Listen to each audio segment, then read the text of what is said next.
Well, hello and good evening, everyone. Welcome to this week's new episode of Primetime Gaming with Mr. Boomstick and Friends. And indeed, I have brought a lot of friends with us for what seems to be one of the biggest shows we've had so far. Folks, we're going to be talking about some late breaking news that comes to us thanks to Everborn Saga, who has been following this story from the get.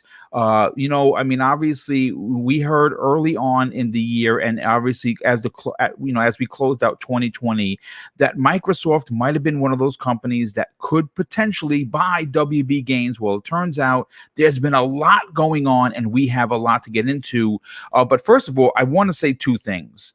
The new intro comes to us from Dinero Primero, who is nothing short of a master artist. He's done 3 intros and he's working on a new one for Breakfast with Boom. And obviously his work is undeniable. I obviously cannot thank him enough. And it gives me goosebumps seeing his work on the screen. Hopefully everyone enjoyed it. And of course, in the background, you're going to get some Mass Effect Legendary Edition. I'm playing Mass Effect 1 and quite enjoying it. But let's get into the introductions so we could break down these big topics. We're going to start first with our special guest, Jay Fonzarelli. Jay, Fonz, how you doing, brother? And welcome to the program, dude. Yeah, I'm doing great, man. Thank you for the invite. You got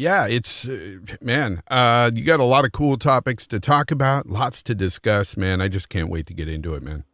Well, you know what? Before we get into the rest of the intros, I gotta talk to you about your new gig that you started.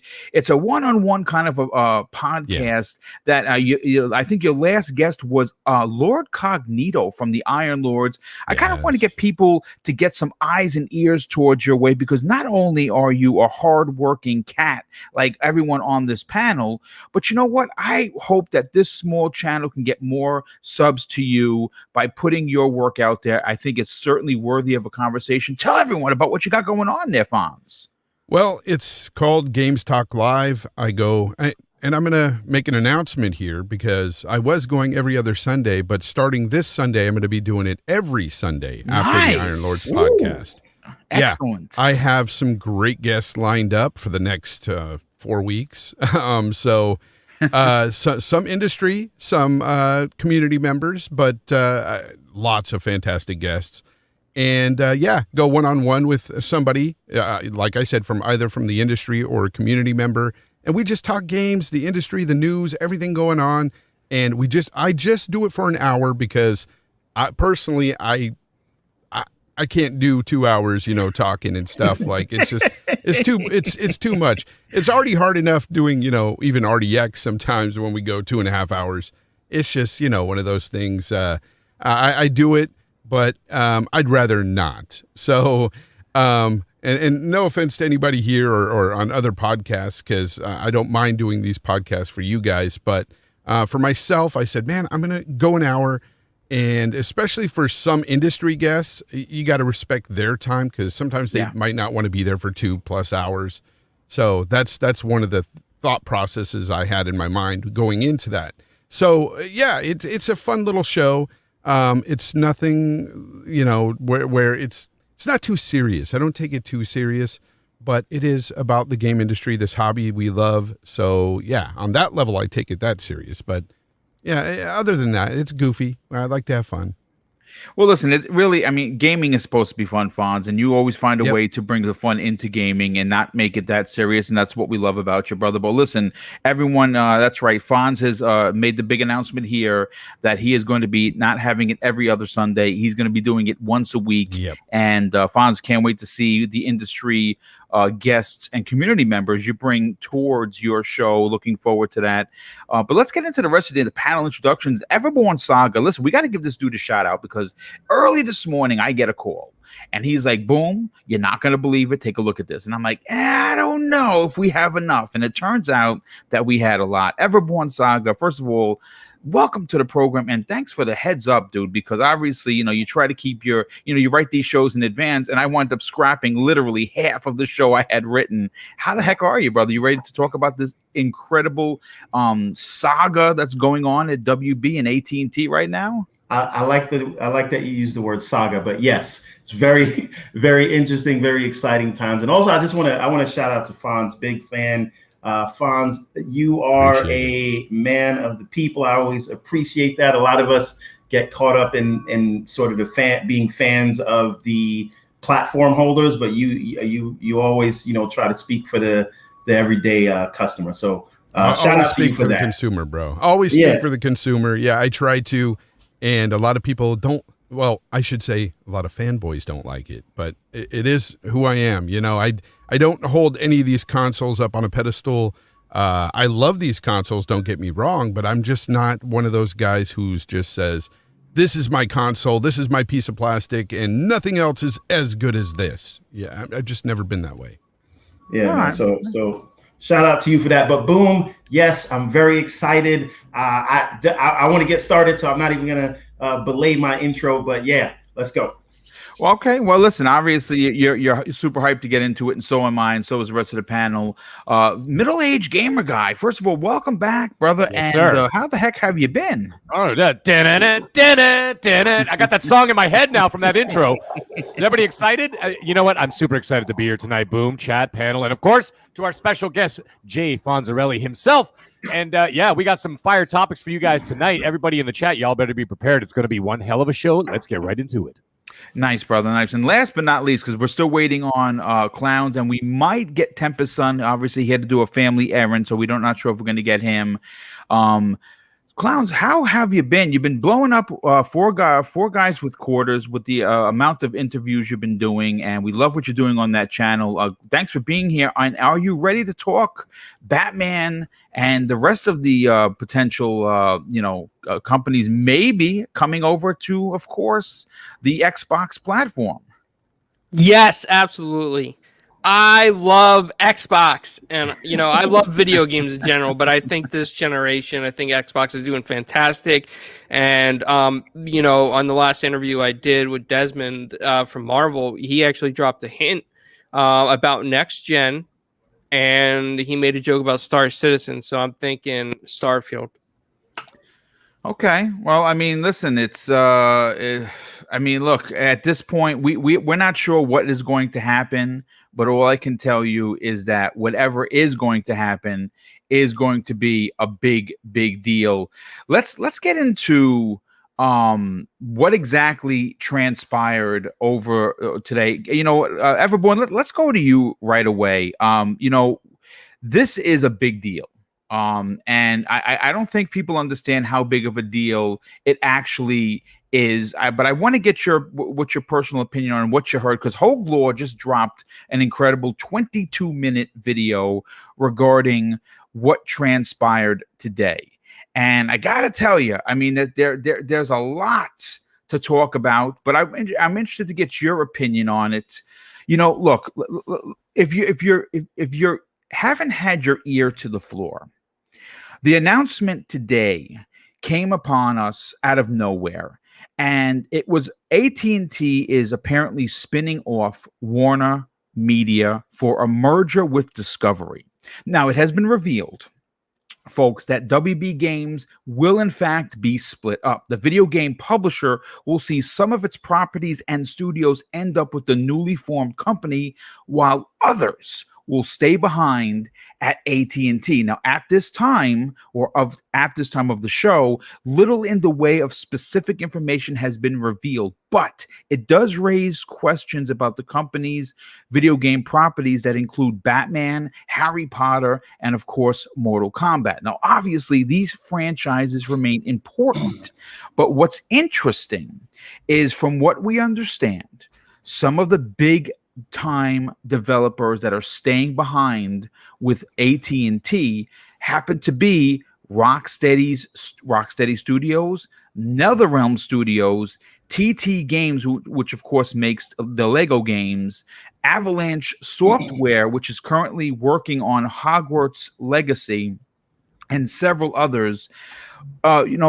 This is, look, the end game here is based on what Hogue had to say, is that they're looking to sell quickly. Now, Everborn, I'm not sure how quick is in business, but if there's one company that is looking to spend a lot of money, it's Microsoft. And I say that because they had 2 deals that they were looking to drop a huge amount of coin on actually fall apart. The TikTok deal, we know, fell apart. And then right after that, when they were looking to buy Discord, that fell apart as well. So they're looking to buy companies. We heard Satya Nadal talk about that during and right after the announcement of Bethesda. Where do you see this going, Everborn? Honestly, I see it going in a number of ways, and I don't know if it'll play out the way we think it'll play out. But one thing I do know is that wherever WB Games ends up, whether it is in this new spun off company, which is Discovery and Warner Media, which actually does not have an actual name yet, which means, and this is what Hogue was saying, like this was announced like fairly quickly. I think they wanted to announce it themselves maybe before the press got to it. But I think that it's anybody's ball game now, right? And just if we so that we understand like what's going on, right? AT&T bought Warner Media for somewhere near $80 billion. Yes. Right. And now they have and they did that with debt. It wasn't like a cash purchase. Like so when Microsoft buys Bethesda, or when Microsoft buys that AI firm that they just got in the medical industry for like $19 billion, they bought those things in cash, right? AT&T bought these things in debt. So they are basically offloading that debt into this new entity. And they are effectively getting out of the content creation business. And I don't know if you know this, but video games are content. They don't want to be there, right? Now, the question becomes, does this new entity want to be in video games also? And I don't know that they do, right? Not to mention, they painstakingly took out certain studios from WB Games and separated them out. And so if they separated them from this deal and they don't want to be in the content business, where that means, to me at least, that they also are looking to get rid of the games business, get out of the games business, I should say. Now, that new entity that was formed is basically 71% of it is owned by the shareholders of AT&T, not AT&T themselves, just owned by the shareholders, which means they could also spin that piece of it off. And, you know, I heard a while back, and I did not believe this at the time, is that Sony was looking to acquire or merge with Time Warner, right? Warner Media or whatever, right? Because I think the entire entity would be worth a lot more to Sony than it would to Microsoft, because, you know, Sony has a movie studio as well. So my mind goes to, is there any world where Sony wants the whole thing? Right? Sony says, look, I have a movie business. You have movies. You have comic books. I'm doing well with the Spider-Man IP in terms of films and movies. Maybe I want to merge with this new Discovery Time Warner thing, right? Or then there's the other option, WB Games, the ones that are left, NetherRealm Studios, TT Games, WB Montreal. Does someone pick that up, and is it Microsoft? And I think the problem that we're seeing with Microsoft and acquisitions now is that Satya has already announced that we are buying things, right? And if they're buying, that's the last thing you do. You ever go to haggle with a price on somebody? You don't come there, you know, driving a Benz and throwing your money around, right? You go there and you say, I want the sufferer's price, right?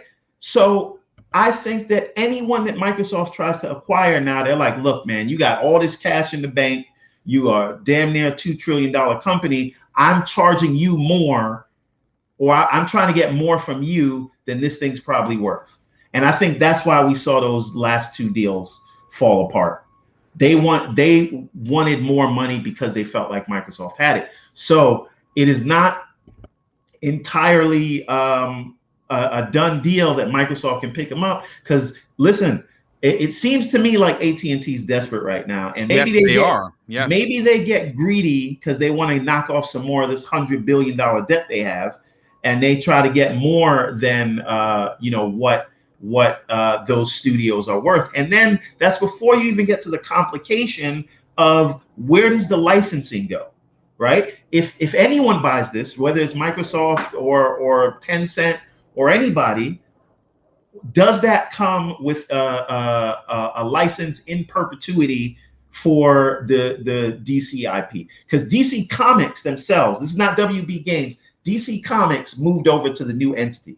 Yes, that's correct. It's WB. So those characters are in the new entity, which means they would have to be licensed out to whoever picked up those games. Mortal Kombat is a separate issue because Mortal Kombat comes with NetherRealm and the Midway part of it. I don't know if anybody remembers Midway, right? But so I say all of this to say that it's anybody's ball game to pick them up. And I think it has become a lot more difficult after the Bethesda acquisition and after, people are looking at their market cap and after the Nadella announcement that we're in the buying business, right? I think it becomes more difficult for them to close any deal because people are going to try to price gouge on a thing like that. And Microsoft may say it's not worth it. But back to the last thing, my last point that I skipped over before is the licensing. If it's me, and I'm sure there are people that are paid a lot more than me and are smarter than me making these decisions, but if it's me, I'm not doing any kind of deal like that unless it comes with at least like a 10-year license, like sort of like that will get renewed at the end of the contract or reviewed, right? So it has to be some kind of deal like EA had with Star Wars or EA has with the NFL. That's the only way I'm doing any kind of deal like that. Because it's too much headaches. Because even if WB says I'm selling you WB Montreal, you still have to go to the new entity to go get the licensing for the Batman and Superman and DC characters. So it's a complex deal. And then what are they worth if they don't come with that sort of guarantee that you can use those IPs? I mean, anyway. you raise a lot of good questions. There's certainly no doubt about that. Fonz, I want to go to you next on this. Again, this right now, what we're doing on this show tonight is speculating on a very big topic that dropped midday today, and it's going to be something that everyone is going to be talking about for quite some time. But Fonz, my question to you is this: we heard in the middle of last year that this was potentially one of we heard the exact words, a Bethesda leveled acquisition coming in hot. Now, maybe this is it, maybe this isn't it. But here's my question to you. With already 23 studios, I know that Everborn brings up a great point with the licensing. And of course, that is a big deal. That is a big part of this conversation. Yep. But if you look at someone like Rocksteady, if you look someone like NetherRealm Studios, again, AT&T is in a financial crisis, which is why they, after 3 years of owning HBO and Warner Brothers, they're basically backing out and trying to get whatever money they can. Microsoft, it might behoove Microsoft to swoop in and grab these two studios, one of which comes with Mortal Kombat, which is a huge IP, and Rocksteady Games is no slouch. Again, I don't know if the conversation is going to come up, hey, we'd like them to continue making Batman games. Can we license out the IP if that's something Microsoft would want to do? But where do you fall on this? As we stroll down speculation town. Yeah, I think Saga said it all, really. The thing is, it does come down to a lot of licensing. That is the major hurdle here that I see. Because yeah, you can get a great studio in Rocksteady, but that doesn't necessarily come with Batman, you know. And Right. Batman for me, that WB for me is, yes, there's Mortal Kombat, and that is a big IP, but for me, it's all about that Batman. Like I really think that you know, if they were to get them, that licensing would be the issue. And I don't know. I don't know if I would say that this is what they've hinted at last year. This being a big Bethesda like buyout or grab. I don't know. I really don't know. This is just all so fresh and so new that I just think that it's possible, but we'll just have to see. You know, it's one of those things where we all got hyped up about, you know, the rumors about WB being sold a few months back, and that didn't come to fruition. And now we're sitting here speculating again, and it's like, yeah, it's closer to possibly being bought by someone, but we'll have to see, man. Like, I think the whole thing that Saga said about the licensing is the number one thing to really think about here. That's a lot of money. No, there's no doubt. But let me ask you. Let me ask you this. One of the things that I find suspicious, and I don't believe in coincidence, certainly not in the gaming aspect that we all are part of. Now we're not media per se, Fonz, but we keep our ear to the floor. We read the stories. We talk about about the industry on different avenues. Your podcast, my podcast. You know, obviously you talk on Dealers. You're there every day on our every week on RDX. But here is something to take into account. And again, folks, this is speculation, but again, I don't believe in coincidences. Now, the studios that were held back, that were being not a part of this acquisition or merger, I don't want to say acquisition because that's wrong. It's merger, was WB Montreal. Now, their game, which of course is about the Court of Owls, was delayed. Right? TT Games, so the Skywalker Saga was delayed. Right? Rocksteady's Suicide Squad Kill the Justice League was delayed. Right? Hogwarts Legacy, it was delayed. These 4 studios that are not a part of this merger all had games suspiciously delayed. Now, of course, we can't say that it's not, certainly not, have COVID-19 related, and it probably is. But I just find it very, very suspicious that the 4 studios that were held up and not a part of this deal all had games delayed suspiciously. What are your thoughts on that, Fonz? Well, do you think that could be funding issues as well? Maybe, I don't know. I really don't know what's going on right now, especially if they're, looking to sell. I don't know if this has anything to do with those delays as well. I know that's what you're kind of hinting at, right? Well, I mean, again, it's certainly worthy of a conversation. Again, it's speculation town, but it's just very suspicious. Yeah, I think Double M, he had a good suggestion. He said, you grab Rocksteady and then you go out and grab some Marvel IP, Yes. And yeah, that would be fantastic. Because look, even if they weren't to get Batman, which I really want them to, because I think they make the best Batman games ever, the best comic book games ever. So they could get anybody else. Rockstar is one of those great developers that could bring us a great game no matter what character they bring on.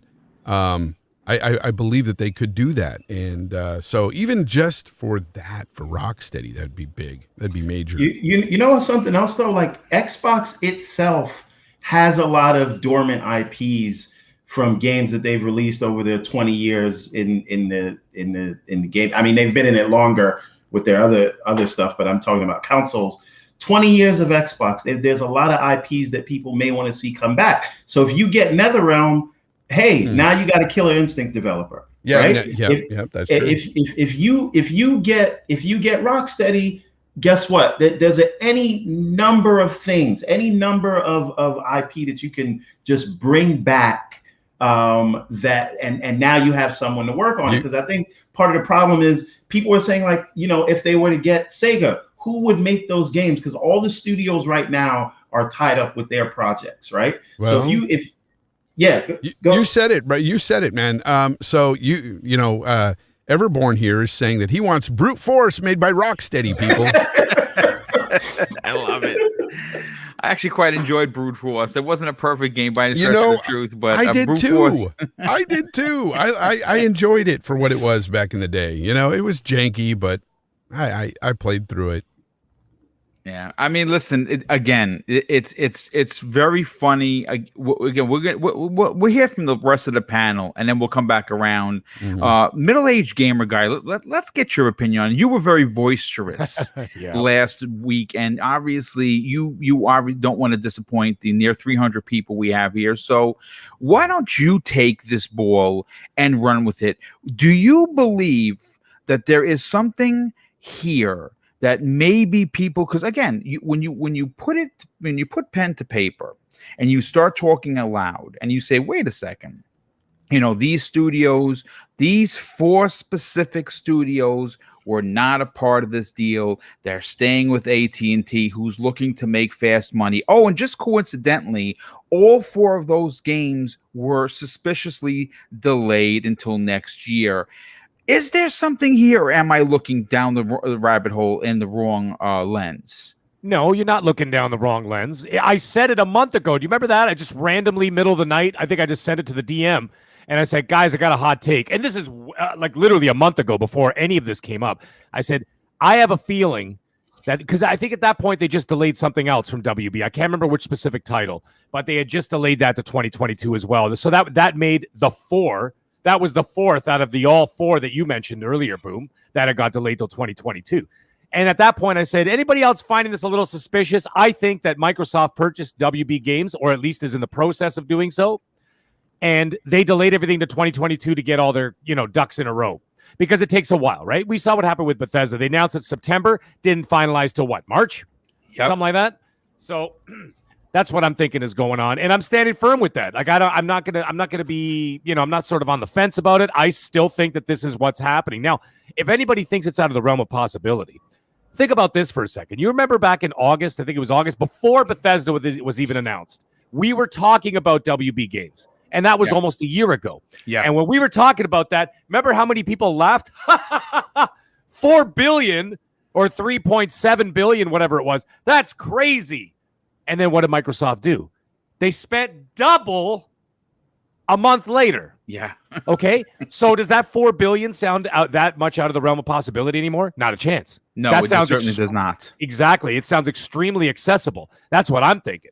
And now you think about this. If you think about the price, even if they charge more, like Everborn was saying, like Jay Fonzarelli was saying, if you say it is worth it to pay more, and 100%. Think about this, their money, and I know this from their investments, okay, that the money does better when it's moving, okay, not when it's sitting in their coffers, just sitting there. Yes. The investors, the stockholders do not like the money sitting there. They need it to move to generate more money. Yes. And then when the money is on the move, that's when the stocks start to move.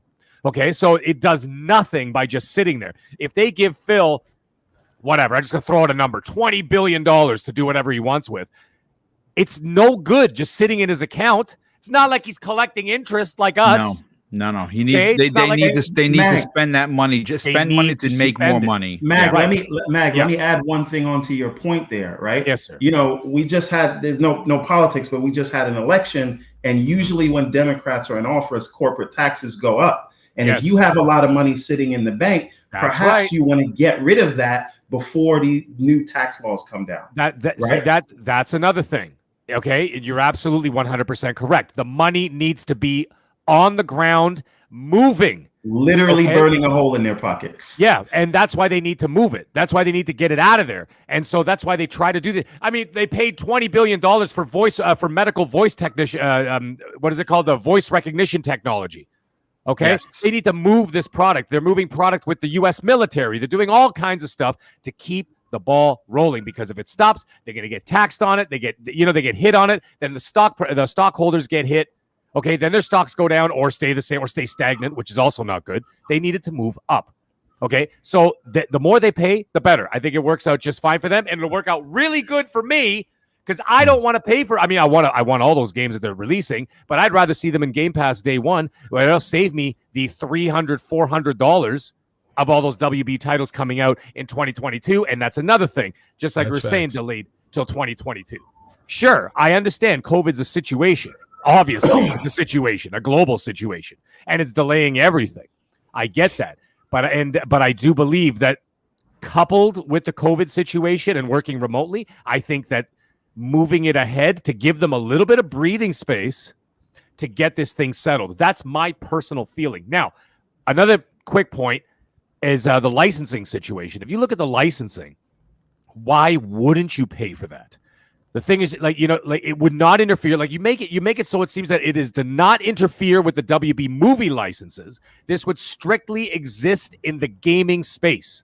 Yes. You can do that. Yeah. It is possible. So why wouldn't they do it? I mean, if you throw enough cash, especially at the situation that AT&T is facing right now, if you throw enough cash at these guys, like what did Ted DiBiase say in the 80s in the WWF? Remember that? Mm-hmm. Not the WWE, folks. WWF. That's for right. us that are over 40. Yeah, wait. He said everyone has a price. Yes, he did. Okay?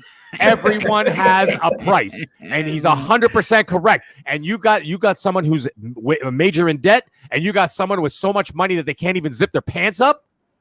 Let me tell you something. They're going to take that money. They will do whatever they have to do, but again, it will not interfere with their cinematic licensing deals, whether it's the Potter series, which is now Fantastic Beasts, because they still have 3 more installments of that coming. Never mind the previous Harry Potter stuff. But let's say the Harry Potter games, or at least the Harry Potter universe games, like the one coming out next year.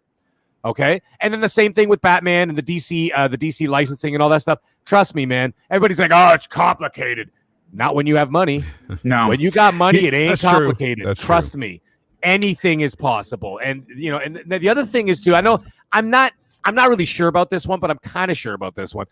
You look at Xbox, we said this like a year ago and everything else, especially approaching this new gen, right? And what is one thing that we did say? That Xbox has always had, at least in the last couple of years, besides, let's say the mantra, Forza, Halo, Gears, Xbox has had an identity problem. Yes. Okay. Yep. And so the thing is, if you were to latch onto the DC, onto the Potterverse, all these other kind of things, you start to get, yes, I understand now that in the future, in the next couple of years, especially with Bethesda, Xbox has now become the Western RPG box, essentially, right? So they basically become that. But the superheroes is what's bigger. Elder Scrolls is fantastic. I mean, don't get me wrong. Doom is amazing. Don't get me wrong. But go to some remote country and show them a picture of Elder Scrolls and show them a picture of Batman. They'll know who Batman is. Yeah, right? Great Batman, point. you know what I'm saying? It's more marketable. And when it's marketable, I mean, all we have to do is look across the pond at Sony. And if you look at Spider-Man from the PS3 and on, even the way, you remember the PS3, even when the font of PS3 was the same font as the Tobey Maguire films. It sure was. Right? And what did that do? That made the Xbox, that made the PlayStation synonymous with Spider-Man. And they've basically became bigger than anything. And now every time I look at Spider-Man, how can you not think about the PlayStation? It's almost impossible, right? They've made it synonymous with that. If Microsoft makes these moves, spends the money, gets that going, and what ends up happening, you get mass appeal. And that's what they want because, yeah, they care about us. I understand that. But at the same time, they need the mass appeal in order to get that huge engagement. And that's what I think is going to happen. And that's why I think this deal is going through. Well, you know what? Moreover, Fonz, jump in. Absolutely. Go ahead. No. I said I think I feel that your point about Game Pass is more the appropriate one here. I think that this is the one this is the key for Microsoft to grab Warner Brothers, is the fact that they will get all those studios. They will get all these games put into Game Pass day one. That is the number one thing that they are after. They need more content to grow this service. And I've said that for years now. I said, if Game Pass is going to be successful, they have to have good, compelling content and a lot of it. If they don't, it'll fail. So this is another way to grab even more developers and more games being put into Game Pass. That is the number one goal for Microsoft right now. So I can totally see it in that regard. When it comes to the other thing you were saying at the end there, about getting an identity or whatever. Yes. I think that they could very well have something brand new to, be the poster child for Xbox, so to speak. And I think that could be like somebody said in the chat earlier, could be a Marvel character, could be a DC character. Who knows? You could have Batman be synonymous with Xbox in the future, and people will start thinking Batman Xbox. And that could very well happen. And those are all big things to think about here. Will it come true? Well, we'll have to see. But Microsoft does have that money. Yeah. Yeah, and just I 100% right. I think it's important for my Xbox to have new faces behind it, but I don't want to count out Halo just yet. I think Halo's going to make a comeback. That's just my prediction based off of nothing. Hope so. Well, Hope so. Fonz, Spawn in the chat. Somebody said Spawn. Yes, I would love a Hey, Spawn. and listen, by the way, I was Spawn. just thinking, give Rocksteady Quantum Break 2. I'm just saying. Look, I want to say this. Fonz, you brought up something that has been hit me in the head while everyone was speaking, and I couldn't wait to jump in. You said get a Marvel character. See, the one thing that Microsoft has more than anyone at this point, because they have 35 plus teams and 23 plus studios, is time. See, the games are going to come, and a studio like Rocksteady, right? To grab a studio like Rocksteady and potentially team up with Marvel, like I think one of the biggest questions that I have that when I present this theory to people is, who's going to make the Marvel game? Is it going to be the Coalition? But you know what? What if it was Rocksteady? What if they made a Punisher game? What if they made a Wolverine game? What if they made a Black Panther game? I mean, like the Marvel came out at the beginning of last year and told everyone at GDC that they want people to play in their universes. We're opening the doors wide open for developers and publishers to play in our world and tell their stories, right? And again, getting someone like a Rocksteady, getting someone like a WB Games, getting someone like a NetherRealm Studios, there is your team to make the next Killer Instinct. Now, I talked about this a couple of weeks ago. Back in 2015, Ed Boon himself said that he wanted to make a Killer Instinct game. And Phil Spencer responded, "I love that idea." That was his exact words. If you've heard some of the stories in the recent months, why isn't there a Killer Instinct 2 proper? Well, according to insiders, Microsoft says they don't have a studio to make that game. Really? Well, getting NetherRealm Studios to keep Mortal Kombat as an exclusive for Xbox Game Pass, and then there is your studio, which of course could then make a Killer Instinct 2 or even a Killer Instinct versus Mortal Kombat. I mean, this is a win-win-win for everyone involved. Now, again, folks, this is speculation town, but I still think that there's something here. Clowns, I want to go to you next on this, because you've had a chance to speak with a lot of people from Marvel, and even though this was not a part of the original conversation, I want to get your opinion on how important these studios would be for Microsoft proper if they wanted to drop the coin. I think that any type of agreement that Microsoft could get into with WB Games would be very important for Game Pass. It'd be very important for xCloud. And, even like you guys alluded to, Killer Instinct, if NetherRealm did something like that, that would be really, part of my friends, but really badass if they did a game like that. So I think that to add more value into Xbox Game Studios, this is the perfect time. We know that AT&T has a lot of debt, and it just seems very awkward that they only sold a portion to Discovery Network and they kept the games division, almost like as if they're ready now at this point to sell off and liquidate it, or sell the licenses individually if they could, or rent them out, lease them, whatever you want to call it. So I think this is the time where Xbox needs to come in. Satya and Phil need to open up their wallets and they need to say, listen, WB, we'd like to buy you all outright, but if that's not possible, then let's have an exclusive license on a few of your IPs, and let's make it Game Pass exclusive, xCloud exclusive. Let's, help promote your games and give value to our service. And I think that would just be fantastic, especially if they picked up something from the Batman world, the Gotham, anything, any character from there, whether it be Joker, Batman, Catwoman, or if they pick up all of them. Because here's the strangest thing that a lot of you guys might not know. And this is that Marvel and Xbox are close. Okay. They are very close. They actually done a lot of promotional stuff in the past with Black Panther, special consoles, and they got more stuff planned in the future. Okay. So they are very close. They do surface in the product placement for a lot of the Marvel TV shows. You'll see a Microsoft Surface in there all the time, but yeah. No, Sorry. and then you had the Disney Plus deal. No, I know for a fact, because I've spoken to a lot of people at Marvel, that they have a very close relationship with Xbox. Now, the thing is that Sony has that hold on Spider-Man, right? They really got a strong hold on Spider-Man. So why not get Batman on Xbox? Yeah. And then Marvel might be like, listen, if they got Batman on Xbox, maybe we should give Xbox like Captain America or the Hulk, and let them do an exclusive with that. I mean, competition brings out better competition, right? So why not? It might show Marvel that Xbox is serious and they want to play ball. Well, you know what? Yeah, that's listen. Also another one more thing to add. Yeah.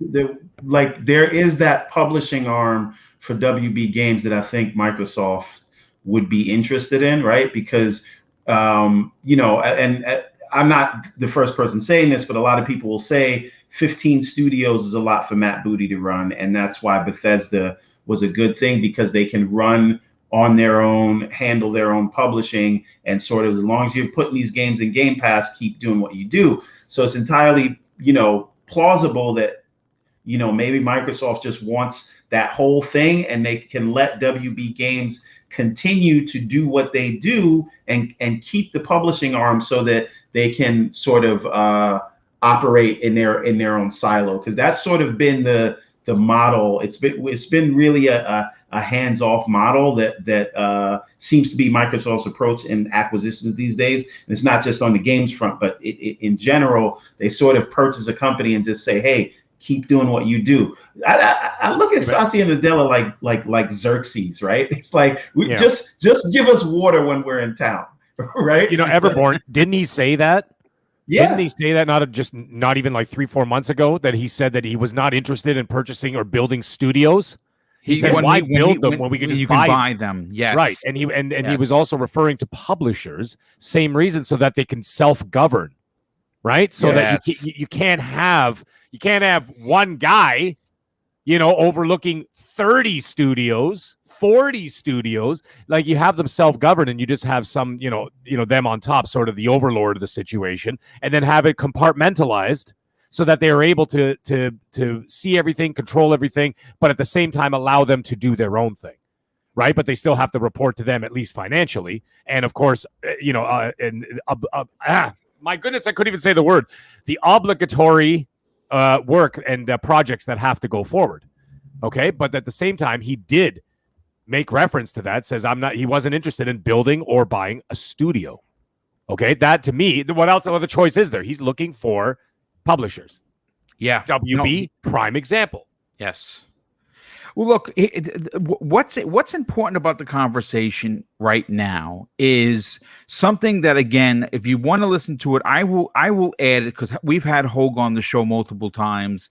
Hogue Law is he's obviously an attorney in real life, but he talks about gaming and the law aspect of it. And one of the things that he said in the video that actually Everborn Saga had sent into the DM that I watched prior, literally watching as the show was going live to get all the information, is that AT&T is in a financial crisis. They are sitting on a load of debt. And Microsoft is a company looking to spend big bucks. And you know what happens when you have a company that's desperate to make money and they have something that another company wants to buy? They sell it. Now, again, folks, we're in speculation town where there's unicorns, it's rainbows everywhere, and 70 and sunny. Hold on, boom. Yes, I just got an idea. Go ahead. Speaking of rainbows, there's another value to WB Games, What's and that is the Lego series. Yes, there is. That is huge. Imagine a Halo Lego game exclusive. Well, the just thing think is, about it. Did Phil not say a little while ago as well that he was looking for more family oriented there you content? Go. For Speak Game Pass? on that for a second, there, brother. Take that ball and run for a touchdown. Talk about well, it. he said it like not even three. I believe it was the end of March, and he was sort of lamenting about it. He said, "Yeah," he goes, "I think that we should have. I'm interested in more family oriented content for Game Pass." Well, what else would be perfect for that? Right? And you're right, clowns. Why not take some of their IPs and turn them into a Lego game?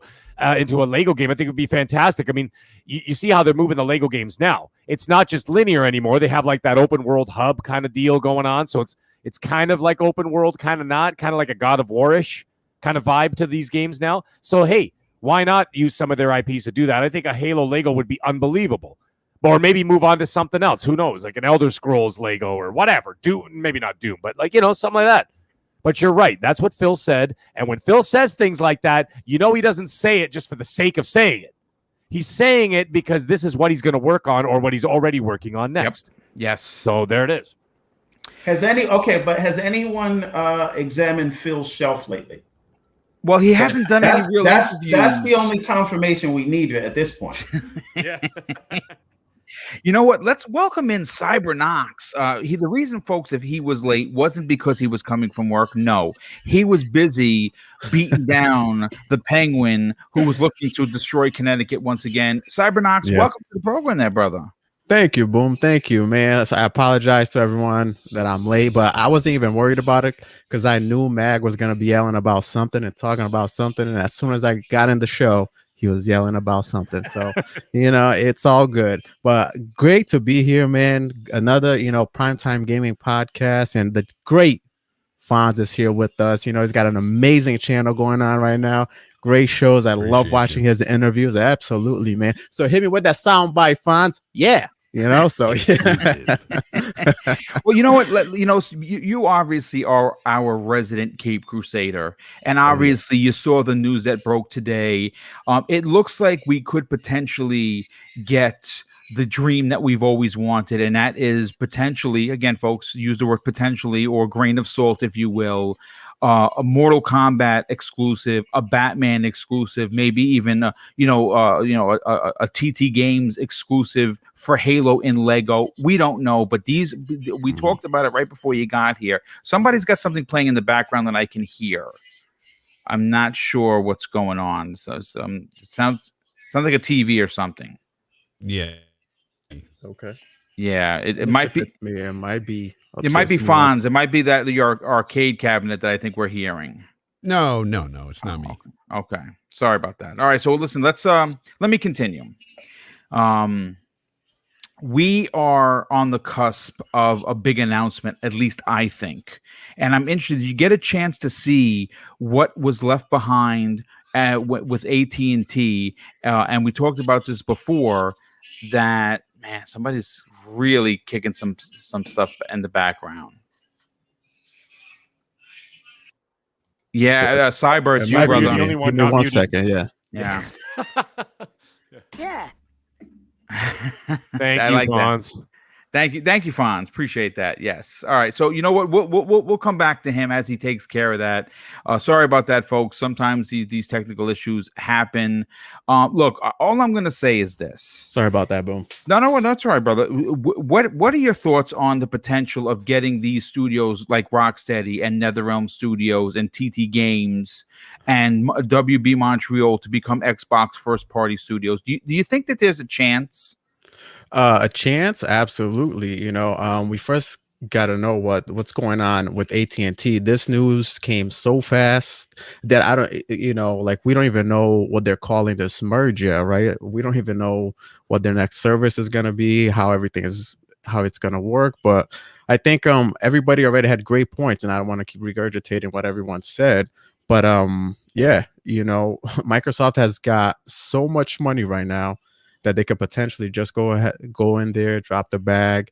But exactly what if they were to acquire some of these studios. Mag mentions a little something about identity. Right now, the identity that's synonymous with Xbox is pretty much Game Pass, right? And obtaining some of these studios would just diversify their portfolio even more. Variety is something that it's not lacking on Game Pass. You have a generous amount of genres in that service, and adding these studios will just expand on that. So yeah, absolutely. I think Clowns mentioned Legos, and you guys mentioned how they want to expand their family oriented games. You got obviously Batman, Mortal Kombat in there, which fighting games is, if they were able to get that, Killer Instinct is something that people have been asking for a long time. And Killer Instinct 2, I should say. So them getting the Mortal Kombat IP too, that would be amazing. But yeah, man, if there's a slight chance that they're able to be if Microsoft can make this acquisition work, I'm sure they're already working on it, and they might push hard for it too. It would be one of the biggest deals, and we always say this, like the Bethesda deal is the biggest deal in gaming, and that still reigns supreme for sure. But it would be certainly something that would fill Game Pass. It wouldn't be filler; it would be AAA bombs in there. And again, these studios, like I said, we know what you get with NetherRealm. You're getting Mortal Kombat. I think that IP in itself is worth its weight in gold. Just look how many copies Mortal Kombat 11 sold. Could you imagine if that was an exclusive for Xbox and day and date in Game Pass? It would be madness, right? Absolutely. If they were able to get TT Games, if for instance, if that is someone on the table, they could logistically let them make a Halo Lego game. Remember the Halo, the Mega Bloks game that was supposed to come out? Well, I mean, listen, these certainly things. What I talked about before that is ultra important to this conversation is these studios are not required to instantly make something because they spent the money. Microsoft has so many games in active development that are AAA games that we've all been asking for. The Avows, the Perfect Darks, the Fables, the next Gears, the next two Forzas, one in Motorsport, one in Horizon. It just goes on and on and on. Right. This purchase would not be something that they're requiring to find something immediately. That is, I think, super, super important. But listen, again, we can talk about this for another hour, but we're not going to, because we're going to be talking about Bethesda now, and we're also going to be talking about Starfield. Now, Fonz, I have to go to you immediately, because one of the things that I think many people appreciate about what you bring to the RDX and, of course, your own podcasts is you are the teller of truths. And you know what? You rub people the wrong way for the right reasons. You know, because, I mean, a perfect example, you and I had put out my tweet, hey, tonight we're going to be talking originally about God of War being delayed and potentially Horizon. And what did somebody immediately say? They never said that, right? They never had a date set. Right. And I'm like, well, they did. They kind of did. Yeah. So it's that kind of shenanigans. But listen, what I want to go to is we had some groundbreaking news happen right before the weekend. And friend of this show, someone that was on only a couple of weeks ago, Games Beat journalist Jeff Grubb wrote on Friday something that stopped the gaming world in its tracks. And I'm going to read it. It's simple. It's so simple, and it's so important that I'm getting goosebumps before I even say what I have to say, Fonz. He said in a tweet, Starfield is exclusive to Xbox and PC, period. This is me confirming that. Now, again, This set the internet on fire. Now, Fonz, you have being on RDX, which is an Xbox show. I think you have talked about many times. I know that you've been on social media about this. Microsoft wouldn't spend $7.5 billion on a company like Bethesda to give away the farm or give away the milk from the cows for free. And keeping these games exclusive removes the conversation of what we just finished talking about, an identity problem that Microsoft has. My question to you is, why did it take for Jeff Grubb to simply say that, and people still don't believe that Starfield is going to be exclusive when it launches this fall? What is the holdup? Because Fonz, you and I, and many people on this panel support multiple platforms, right? That's something that we do, right?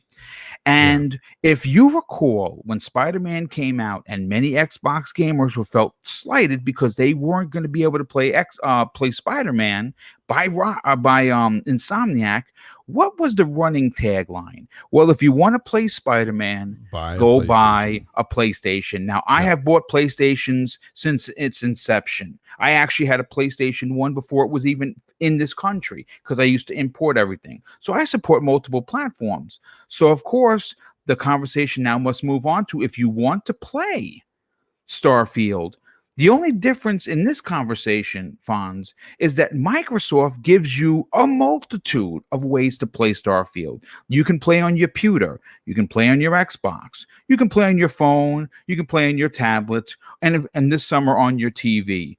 What is the deal, Fonz? Well, it's simple. It's Microsoft wanting, more games in Game Pass. They got Bethesda. I don't understand why there's still people out there that are even questioning whether or not even Fallout or the Elder Scrolls series will be exclusive, because they will be exclusive, period. We heard Phil say this. This is about delivering great exclusive games for you that ship on platforms where Game Pass exists. That's all you needed to know. I love that, brother. Back in the day when he said that a few months ago in that roundtable discussion with Bethesda, I thought it was crystal clear. I heard that and I was like, okay, this spells it out. They're doing the right thing. Xbox is competing this generation, and it's freaking awesome because we need that in the industry. And guess what, PlayStation folks? They're just going to go after even more developers. Yeah. And like we talked about earlier, it might be WB, who knows? But they will be going after more developers, or not even buying out developers. They'll be buying out games for other developers to make. They'll be putting exclusive content within Game Pass. It's going to keep happening. And if you want to play these games, you're going to need to buy an Xbox or a PC. Yeah. Wherever Game Pass is.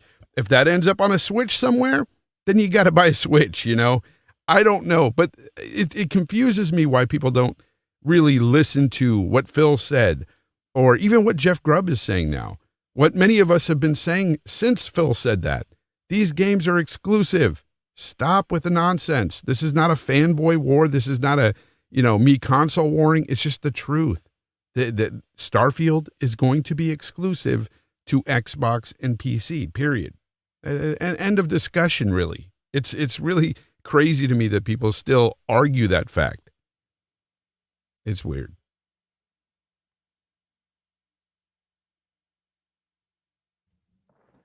You guys there? Yeah, I was going to say, does Sorry anybody about do that? Yeah, I muted myself. Didn't even realize it. I was wondering. I thought it got knocked off the show. That's what I thought. Boom got knocked out. What's interesting is, and I find almost hilarious, is that the flagpole had to be prominently thrown into the ground, and I think that this was like basically the last straw, because everyone's been asking Jeff Grubb, middle-aged gamer guy. Let's go to you next on this, because obviously this is one of those situations where, listen, Jeff is not always right, but I will tell you this: he's certainly more right then he is wrong.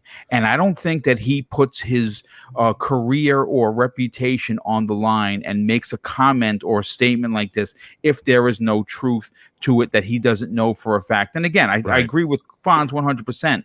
Why would they put it onto a PlayStation 5? Now, I'm not trying to be disrespectful here, but I want to say this.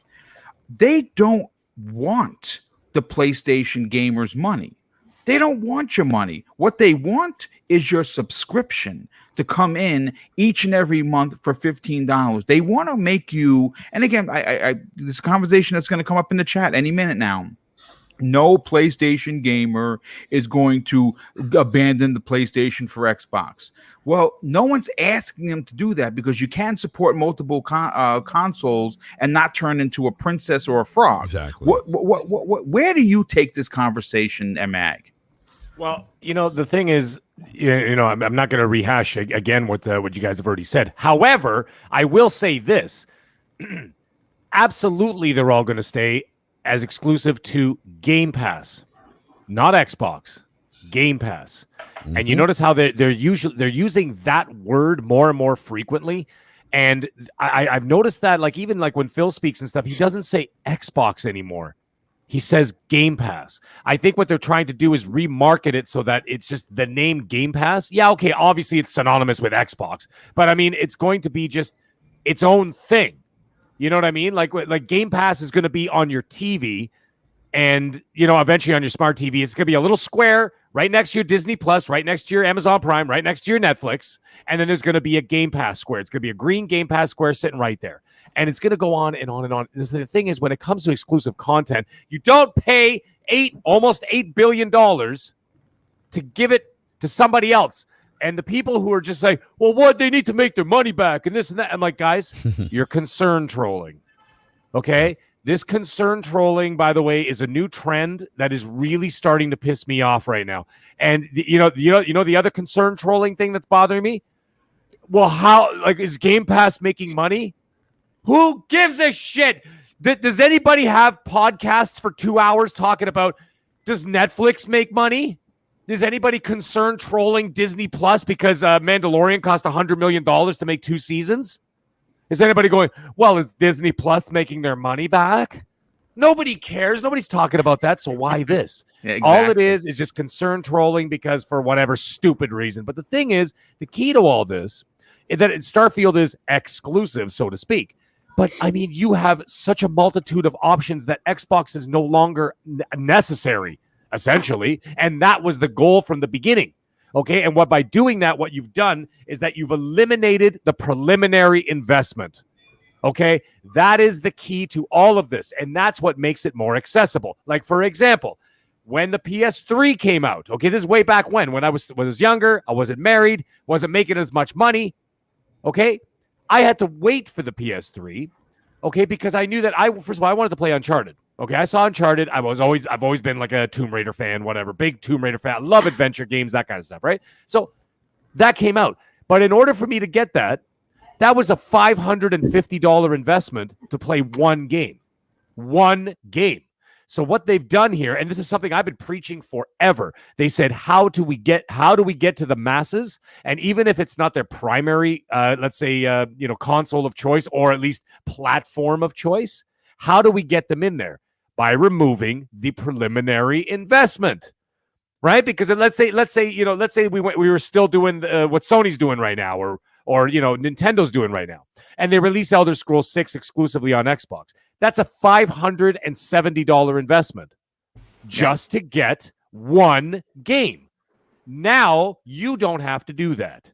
It's now a $15 investment, period. Because the thing is, a lot of people have a smart TV. I'm not saying everybody, but a lot of people do. Pretty much everybody on the planet has a cell phone, okay? Everybody. I see 9-year-old kids walking around with Samsung S10s, okay? So if they've got them, they got access to these games.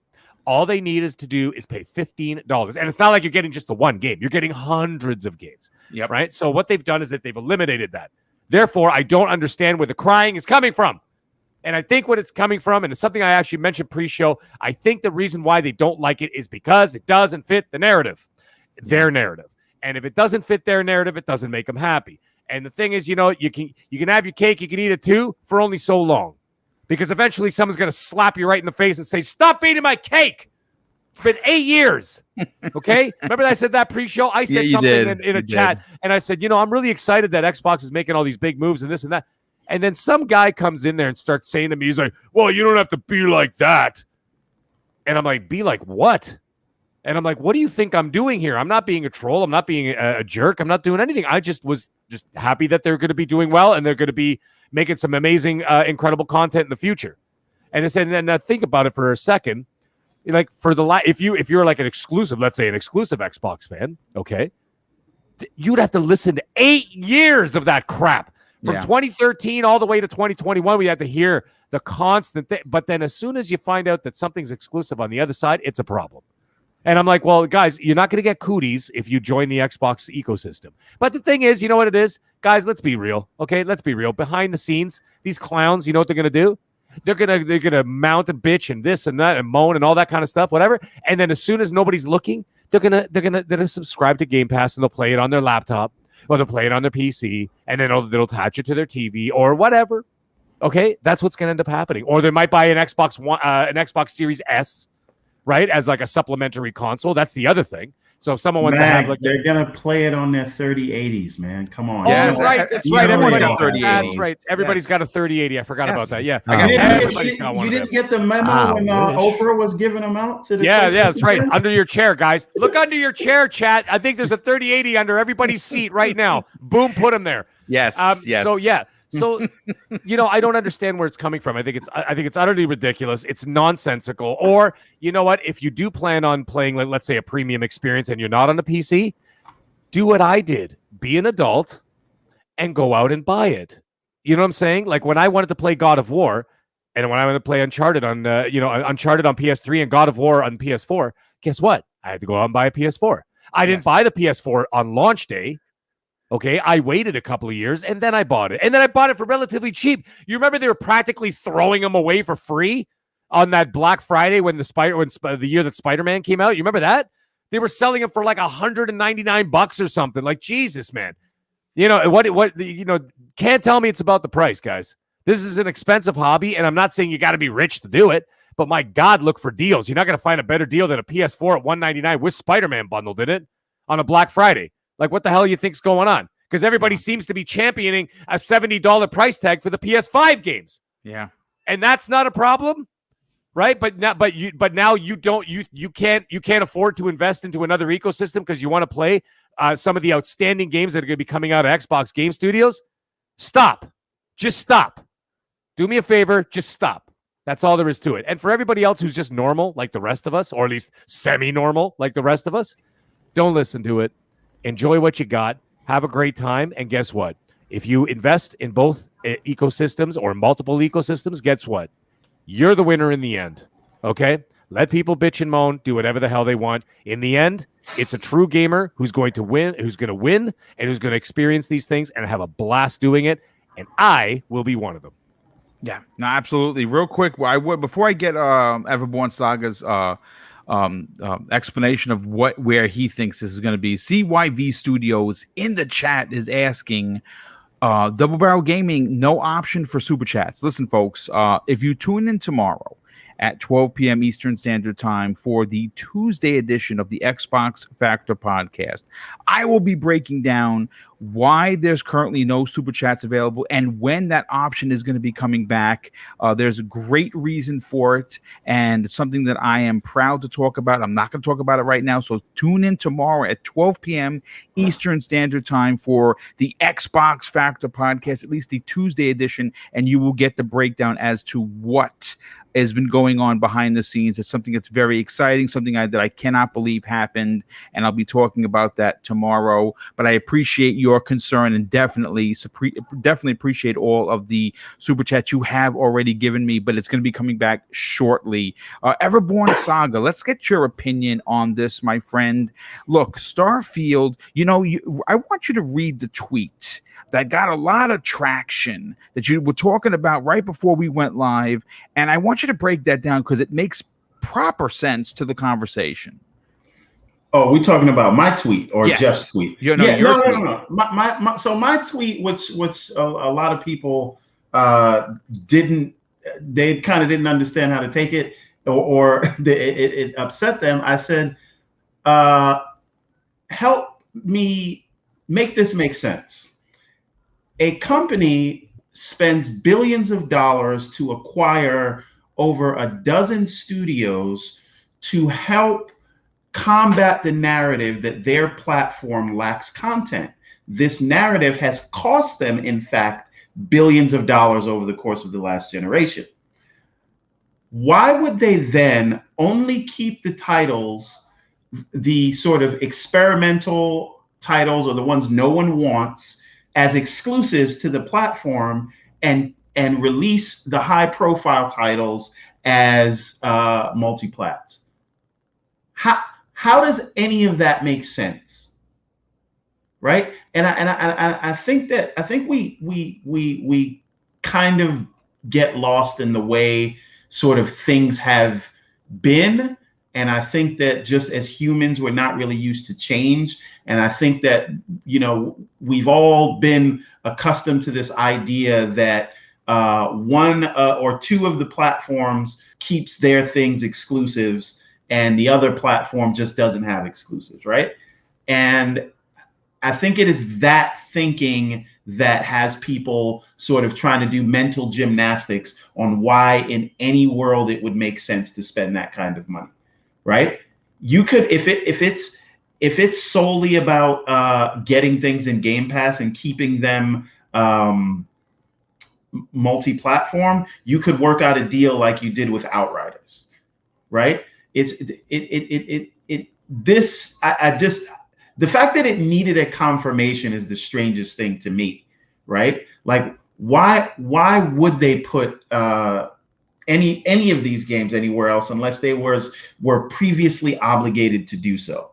So I think a lot of this is much to do about nothing. And when I say much to do about nothing, I mean it is people that are still confused about what they're going to do with these titles. But what will be interesting to see, because we don't know what Starfield is. That's another thing I want to point out. I have not seen one frame of Starfield.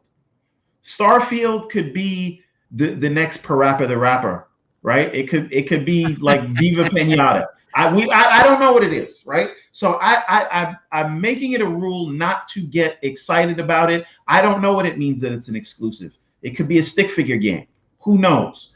But I think the broader point is that these things will be exclusive, and that is just it. So, moral of the story: wait till you see Starfield before you get too hype about it. Could end up being another Cyberpunk, right?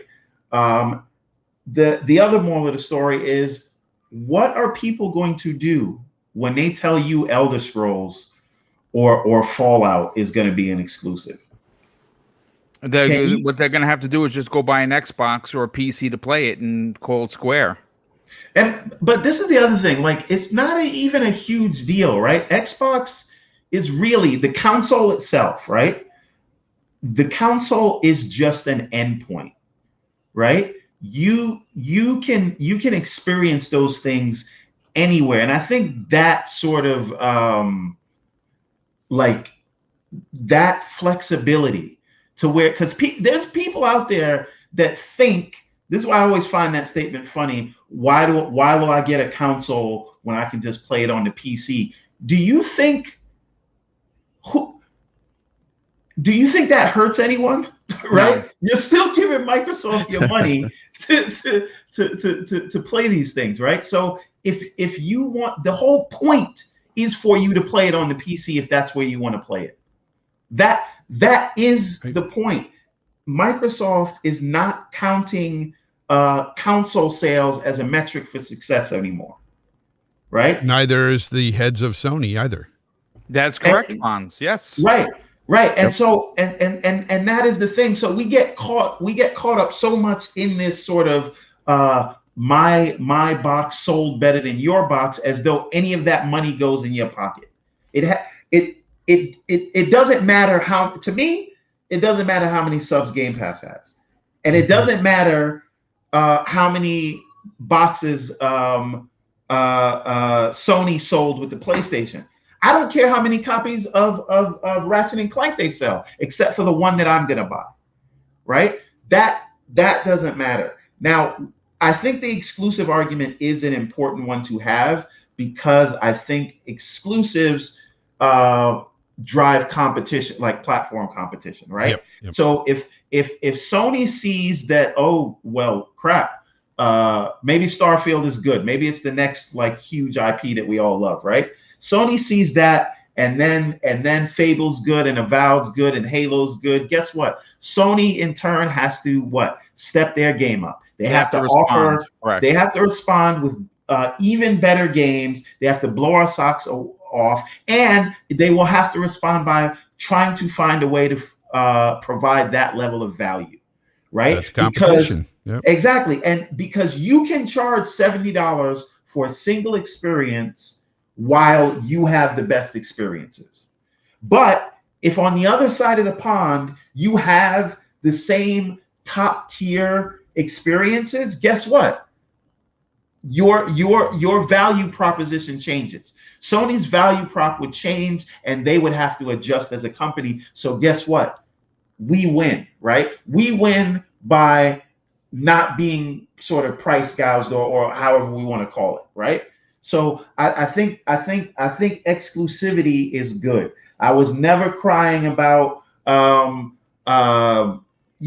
Spider-Man being exclusive or them locking up. Yep. Listen, Sony has to compete in the way they compete, and guess what? That caused Microsoft to make moves, right? So Sony has made some smart moves by locking some things down, and now Microsoft is responding, right? And then Sony will respond, and it's going to be fun, folks. You get it. Yeah, you get it. That's the way it is, man. And you know, I have to add something though. I have to correct you a bit, because we do know Todd Howard has already said that Starfield is a single-player sci-fi RPG and their biggest Bethesda game ever. So we do know that much. Yeah. Mm-hmm. Actually, it's funny you should say that. It's not a stick figure game. No, it's not. No, it's not a stick figure game. And what we're going to do is we have some leaks on exactly what it is, what's going to be in it. We're going to be talking on the back end of this topic, and we're going to segue right into it as soon as we're done talking with Cybernox and Clowns. And I'm going to break down all of those leaks that just came out from from a leaker who has been known to the industry. But Cybernox, let's get your opinion on this, brother. Starfield as an exclusive does not surprise me. I'm a realist, but I'm also someone that supports multiple consoles. Everyone on this panel, I believe, does in one way or another. And we don't play this ridiculous fanboy war. We play games. That's what we do. My question to you is, why is this a surprise of what Jeff had to say? And why are people still challenging what an insider of his caliber had to say regarding it on Friday about it being exclusive for Xbox and PC? I'm honestly not sure. We've said it. I think a lot of us who are in the known have said this countless times. Like it just makes sense for Xbox to make the Starfield an exclusive. They own that company now. They own the property. They have to make their ecosystem more enticing for people to come in and join that ecosystem, right? It just makes sense. How come when Sony bought Insomniac, and I know they had a longer relationship, nobody, they made a game for Xbox, but nobody says, oh, hey, is Insomniac's games still coming to Xbox? Like no one says that. But for some reason, one way or another, but Bethesda now is supposed to, put their games out on a different console. And I say console because, just like I think it was Everborn that mentioned PC. Sony is open to the idea of just bringing more and more ports to the PC. They now have a PlayStation Studio Steam page up, and that's a big deal, right? Yep. But when it comes to the exclusivity, man, it just makes sense. And that's the beauty too about what's going on with Game Pass and their ecosystem. I know we keep going back to Game Pass, but Everborn mentioned something that he's gonna buy a copy of Ratchet and Clank, just like a lot of people are, right? For sure. But what happens is you're paying $70, and that's why I appreciate Fon so much, because when he talks about it, he talks as for the consumer first, right? To the executive's face, Fonz. I Yeah. remember when you said it to Aaron Greenberg. Oh yeah. You're paying like Yeah. we're paying $70 to play a game that you think you're gonna like, right? You may look good on trailers, it may look good on let's plays and people, hyping up the game. But when you actually get your hands on to the game, you're paying that fee so you can try the game out, right? And then either you like it or you don't, you're out that $70. But Game Pass, it removes that from the consumer, right? You're paying a subscription fee and you have access to everything in this library. And now with Starfield day and date, it just eliminates that worry for the consumer, right? Oh, I can try Starfield for $10-15, whichever subscription you sign on to. Yeah, it's For just like $10 a Netflix, month. right? It's just- Netflix has it's some bad shows simple. too. Netflix has some Exactly. horrible shows, and I start watching them like, I'm not finishing this trash, and I go to the next. Exactly. So, and that makes the ecosystem enticing. It makes people want to join. And listen, I would say that, maybe 70 or 80% of people who try Game Pass and they see the value and the value proposition that's there and all the content that's there, they stay on because it just makes sense, right? And coming back to Bethesda, all there's games coming out. Why wouldn't they make this Starfield an exclusive? They have to bring it to Xbox, bring it to PC, bring it to xCloud. Let everyone who wants to try this game have the ability to try it. And that's a big win. If you're a gamer, I'm not just saying a PlayStation gamer, or if you're a gamer and you want to try this game out, you have a venue of ways that you can go ahead and try it, either on your PC, on your tablet, or on your phone, or simply you can purchase. I know, if you're able to, you can find a Series S or a Series X. Like, they're giving you all the options. It just makes sense. You don't pay $7.5 billion just to keep the the same business model going forward. You want to bring it to you want to bring more customers to your ecosystem, and Starfield may do that. I agree, absolutely, and I think what's going to happen with a game like Starfield, the importance of it on the surface level is Xbox gets a premier AAA game that's exclusive to Xbox Game Pass, and what that does is sell Xbox Game Pass if you want to play said game on either the PC or on Xbox. But I think what's more important here is the fact that this is the first new IP. This is a dream IP for Todd Howard. He's talked about it, and we're going to get into what this IP is, what it's going to have in a bit. Clowns, are you back, bro? I'm here. Just let me know if you can hear any background noise. Yeah, we hear a little bit, bro. We definitely hear a little bit. So we'll have you come back on the back end of the conversation. You know what, Fonz, if it's okay, I want to go right to you immediately. We had a bunch of leaks for Starfield. And now this comes to us, folks, from Industry Insider. His name is Skulzy. It's SKULLIZI. Now, I want people to understand this is a guy on Twitter that apparently has leaked some big things before. Now, I've personally never heard of him, so I want people to understand to take this with a bit of a grain of salt. But he did say some things that were interesting, and I'll go from Fonz right to Everborn, because everyone wasn't sure what this game is. Well, this kind of gives us an idea of exactly what it is, and this is what Skulzy had to say regarding the leaks on Todd Howard's new original IP. According to Todd Howard, he says it's something to really look forward to. Now, this is what Skulzy had to say.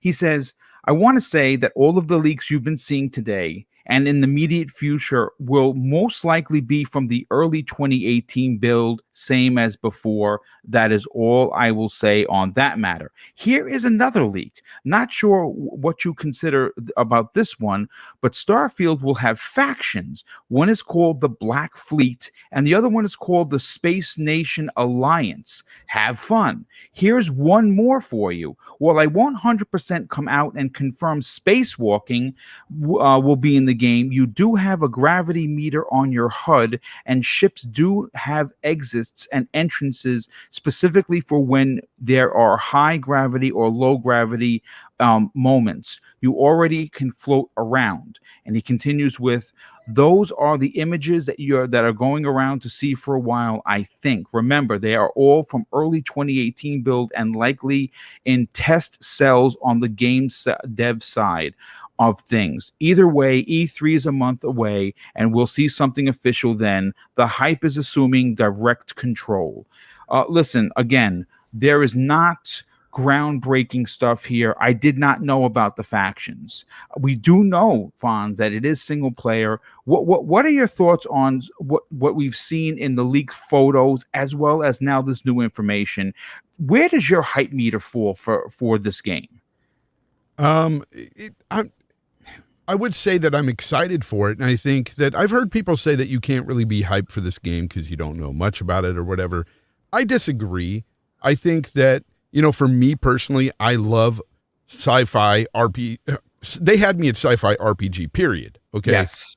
And it's a Bethesda game, and I do like Bethesda's RPGs. I love the Fallout series, and I love the Elder Scrolls series. Don't like Fallout 76, but that's a whole entire different story. That's a multiplayer game that no. But I love what they bring to the genre, and so, yeah, when I heard sci-fi RPG and single player, I was all in. So, yeah, I'm excited for it, and I feel like that this Bethesda game, you know, from what I've seen so far, this is a 2018 build. Yes. These pictures floating around, if these are real, which I do believe they are, because Scalzi, it's obvious with the leaks he's put out there before that he knows somebody within Bethesda. He's strictly a Bethesda leaker. Like, yes, he is. This guy knows stuff. He knows somebody that works there, or maybe he possibly works there. Who knows? But the stuff looks pretty cool to me so far from what we've seen. I want to see more. It's very vague on what they're showing, but hearing things like there's going to be spacewalking and stuff, that sounds pretty cool. I'm interested in this game, and I want to see more of it. Damn it. Like, that's just, I want to see more.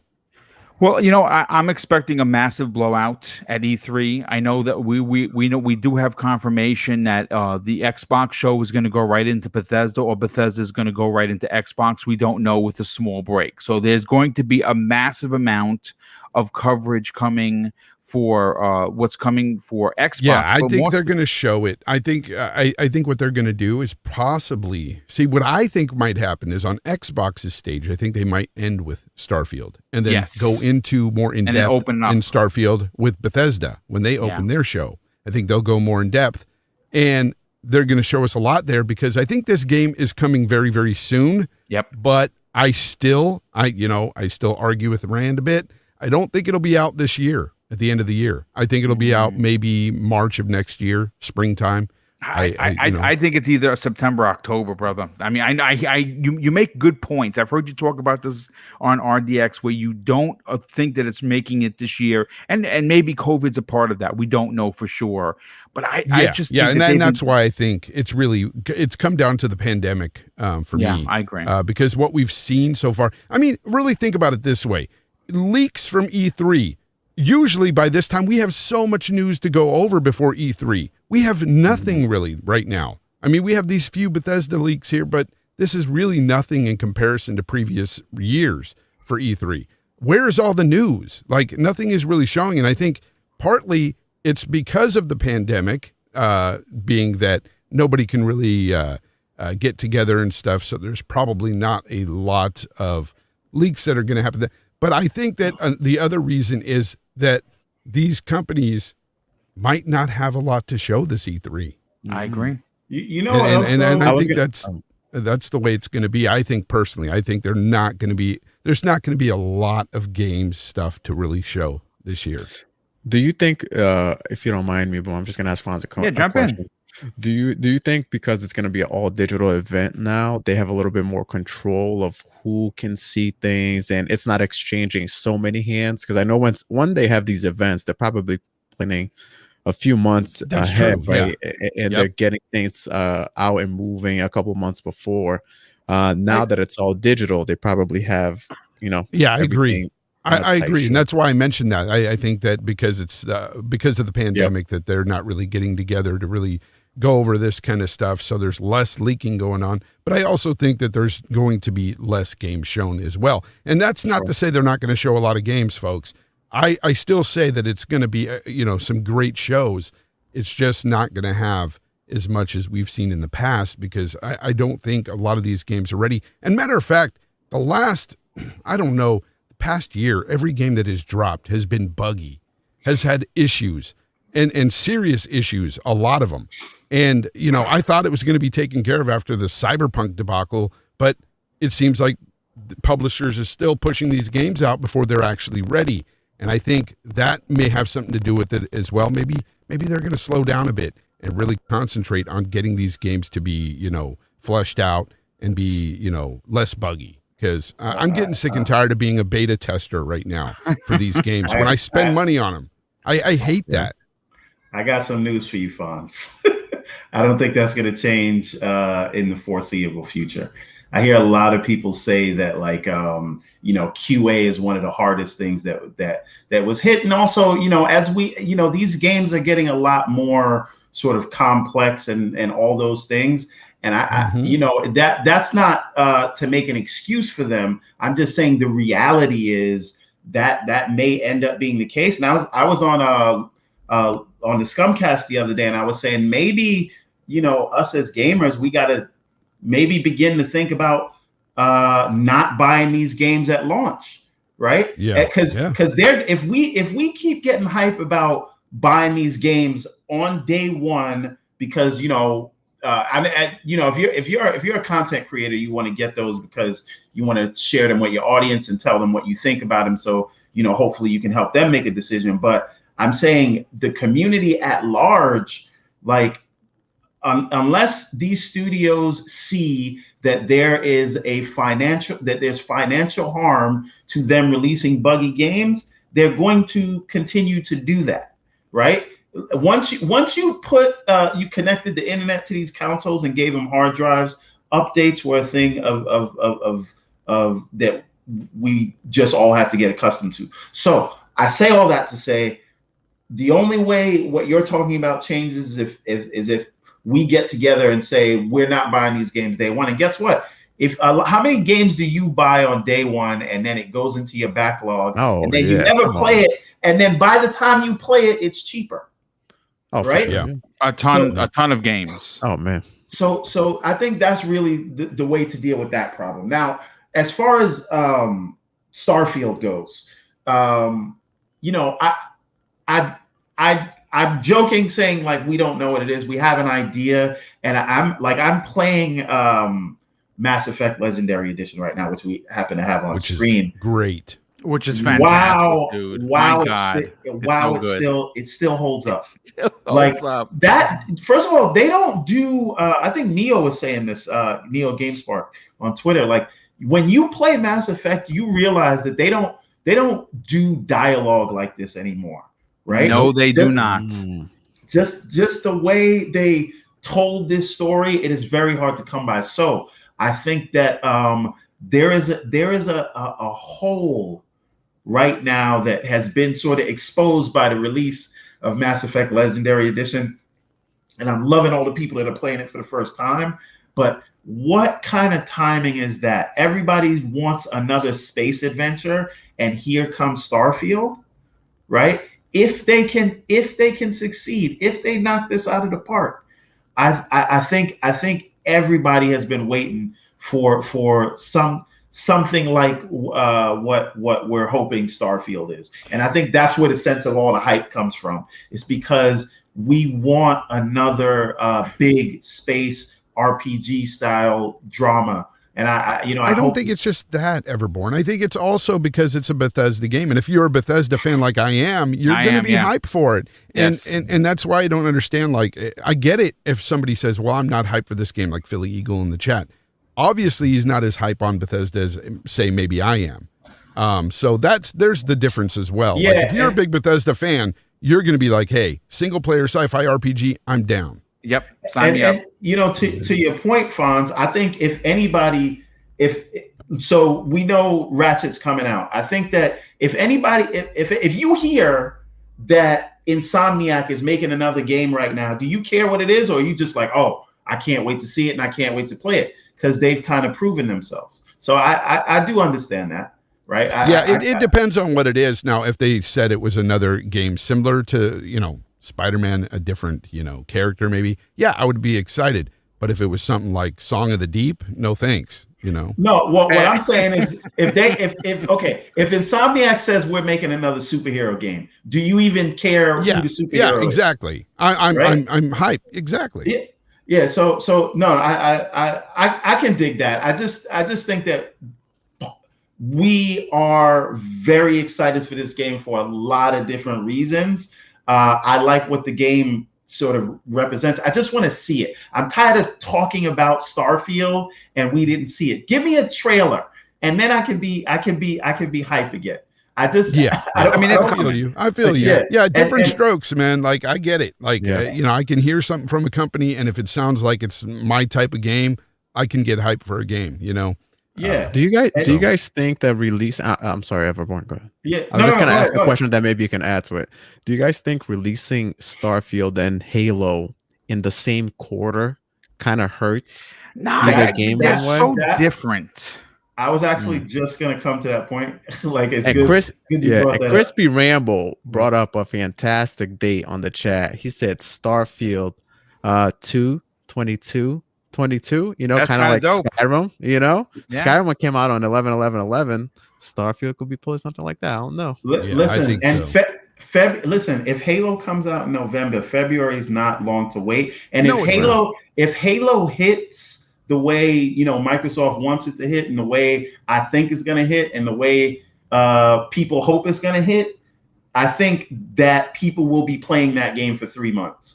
And so that's the perfect time to go and drop something like a Starfield if you're going to do it in February. Right. Give it a little bit of breathing space too. You know what I mean? Yeah, like you want these IPs to breathe, not choke each other out, a la Titanfall 2 right? Wait, so now you guys are finally coming to my realization that springtime seems like the best time, right? Talk about it, Fonz. It's the best you know, time. You mentioned, and then the gear starts turning over here. It's like, oh, maybe. Yeah, and again, if they can, and who's to say they don't have, you know, other things to, and you know what I want to just take a point to point out. Do you remember when Xbox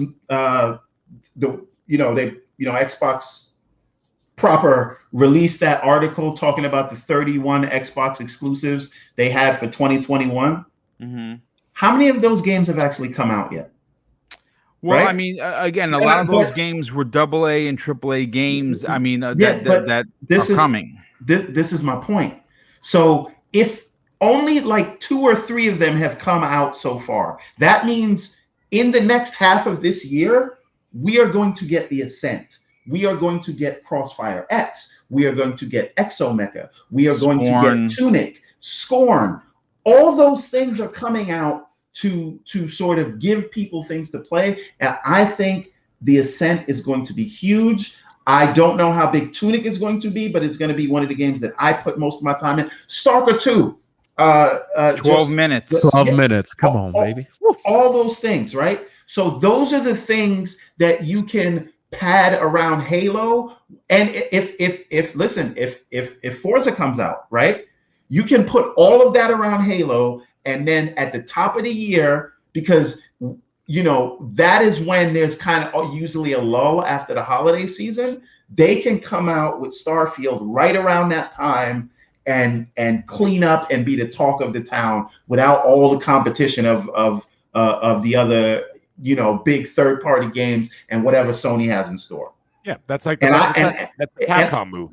Yeah, and I think that Halo is big enough to take on, if it's good, right?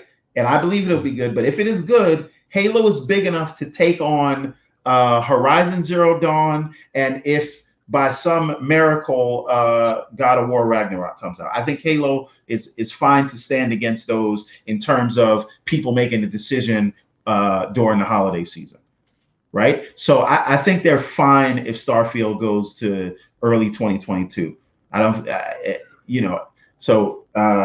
but that's if Halo's good. If Halo's not good, then they need Starfield this year. Well, I mean, listen, I look, I'm going to be honest with you. You can call me whatever you want, a fanboy. I have no doubt that Halo is going to be good. I'm going to be honest with you. You and me both. And Fonz, I know that you don't really trust 343, but I will say this to you. I've always wanted to say this to you, Fonz. All right. Halo 4 is one of the best stories in the Halo series. They humanize Master Chief, right? For me, right? Yeah, I know. I disagree. For me, all good. But I believe they knocked the story of Halo 4 out of the park. That is the first time I felt like Master Chief wasn't just a superhero; he was a person, right? So I know that 343 can tell a story. I hated what they did with Cortana. I hated the Prometheans. I just did not like any of that. Totally, but I respect you. Right? I respect you. Right. And then in Halo 5, right, I didn't really care for the story, but the campaign gameplay itself, I still think holds up to me today. But that might just because I'm a Halo stan. And I think a lot of people would agree that the multiplayer in Halo 5 was good. So it was excellent. Yeah. Right. And and everyone that saw the Craig showing last year, right? I don't know if anyone that said the gameplay didn't look good, right? So this is to me, it comes down to an issue about the graphics, right? I think if they showed the same gameplay with the lighting setup and without the pop-in and the ray tracing, everyone would have been happy, right? So now they've had a year to fix that. And the people at 343 are wizards when it comes to graphics. I'm sure, Fonz, even if you didn't like Halo 4 and 5, I'm sure you wouldn't disagree about the graphics. No, not necessarily. No, I think that Halo 4 is probably one of the best looking Halos there ever was. Right. So I say all this to say 343 knows what they're doing, and the Halo fan base is. And that's not an excuse for what they showed. They should not have showed the game. They should have just said they delayed it. And I don't know what's going on in that pipeline, how they decided they had to show it. That's not my point here. My point is that I think 343 is getting a little bit of a bad rap, but I think that they're going to turn it around. I believe they turned that around. And last point about Halo, I see a lot of people putting like sort of undue expectations on Halo for what it is, what it needs to do and all that. And I don't like to think of things that way because I want to see something and experience it. And whatever the meta score is and whatever the sales unit, that doesn't affect my enjoyment of the game. That being said, the Halo audience, which I count myself as one of, is the most critical of 343. So don't think that because I don't care if it wins Game of the Year or not, that means that we are somehow making an excuse or lowering expectations. My expectations are through the roof because they waited 6 years. But I'm just saying it doesn't. Sales and sort of accolades don't matter. They have to put out a quality Halo product.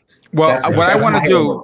Yeah, listen, I kind of want to reel this in because we went from Starfield to Halo, and I want to. I apologize. I want to bring. It's my first time on with Fonz. I had to tell him that. That's okay. That's not a problem. Mag, let's get your opinion on these on the leaks, right? Yeah, Look, here's the thing. 2018 build or not, I thought the screenshots looked dope. Okay, if I can get that game that I saw, I'm sold because the most important thing for me, and because I'm a selfish gamer, right? I enjoy multiplayer, but I am an old school cat like Fonz. We appreciate the single player selfish experience. And you know what? I'm okay with admitting that.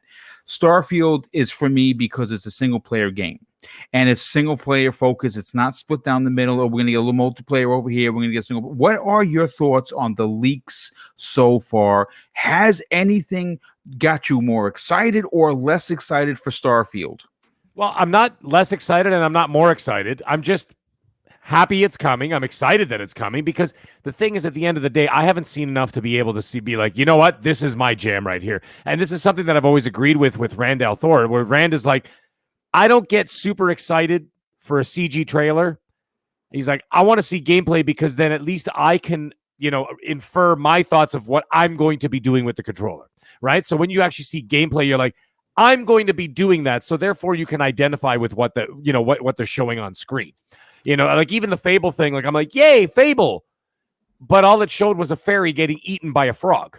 You know what I'm saying? So I'm like, okay. But like, if you show me the character running down the street in a village, lush environments, all this other kind of stuff, really cool things happening, then I could be like, you know what? I'm going to be doing that. And so when you see that, that's when you can associate it with your own personal experience. Same thing with Starfield. As far as I could see, yes, okay, I saw the shots, I saw everything, okay. However, I still am kind of like, I'm not on the fence at all. I'm totally excited, because look what you're dealing with. You're dealing with pedigree, okay? This is a studio with history, with pedigree. They know what they're doing. And if they know what they're doing, you know that they're going to do it again, because now they've got even more money. They don't have to worry about their lights. Okay, they don't have to worry about like, yeah, maybe guys reel it in a little bit, because, otherwise none of us get Christmas this year. You know what I'm saying? It's like, Ebenezer Scrooge. Like, it's not going to be like that. Now they have the opportunity. They have the assets. They also have the equipment. They have the, they have everything. They have the R&D to be able to do whatever it is they need to do to polish this game. Now, obviously, they were working on this well before Microsoft was in the picture, or at least maybe they were in early talks, but God knows what. But anyways, the point is, until I actually see it, and we will see it, guys, there's no point in you getting all excited. We're going to get something at E3. And I'll tell you something, if it is coming out, let's say in the next year, and by year, I mean anywhere between now and let's say early 2022, which I believe would be the smart thing to do, then there's plenty of time. You know what I mean? Then they could show a CG trailer, okay, at the Microsoft show, and then when they go, just like Fonz was saying, then maybe they could they could show it there. Close with one, open with the other. Exactly, yeah. And then they go to the next shot, they go to the next show, and then they actually play 10 minutes of the game. You know what I mean? Or 15 minutes of the game. Play one level, whatever the hell this is. We don't know. This could be like a Returnal for all we know. Can you imagine? Mm-hmm. Oh God, you don't know. We don't even know what kind of a game it is. It just said it's a single player game. They didn't say what. Could be a roguelite for all we know. We don't know, right? Well, no, so they did say there was an RPG. So for sure, like absolutely for sure. Yeah. Mm-hmm. Okay, well then that's fine. Then that's what we're getting. Okay, it could be a Mass Effect action RPG. Who the hell knows, right? I would until take I that. see it with a controller in someone's hand and I see it being played. That, like I said, then I can make the personal, then I can make the personal association and say, I'm going to be doing that. I'm excited to do that. Because I can watch CG trailers all day and it's not going to do anything to me. It's not going to do anything for me. I'll be like, all right, that looks pretty dope. That's pretty cool. But other than that, if I'm, that's it. You're just looking at something. It's not giving you that. Hey, yes, Mac, sir. What if Starfield is a tabletop paper RPG? Perfect. Sounds great. I'm just saying. Let's go. Well, look, I'm going to say this in defense of God Howard, which is what some people in my podcast crews are calling him. This is something that he has dreamed of making. It's a dream project for him. It's something he's very excited to share with everyone. And I think I agree with you right there. I think they close with Starfield with a trailer and they open up with gameplay and they give us a release date. Now, I'm still standing that I think we're going to get. You got to remember, though, 16 times the detail. You got to remember. That's also top hour. Yes, that's true. 16 times the detail. Cyber, let's get your opinion on this. Obviously, we're getting close to the 2-hour mark, and we don't want to keep anyone here unnecessarily. Where do you fall with the leaks recently? More hype or not?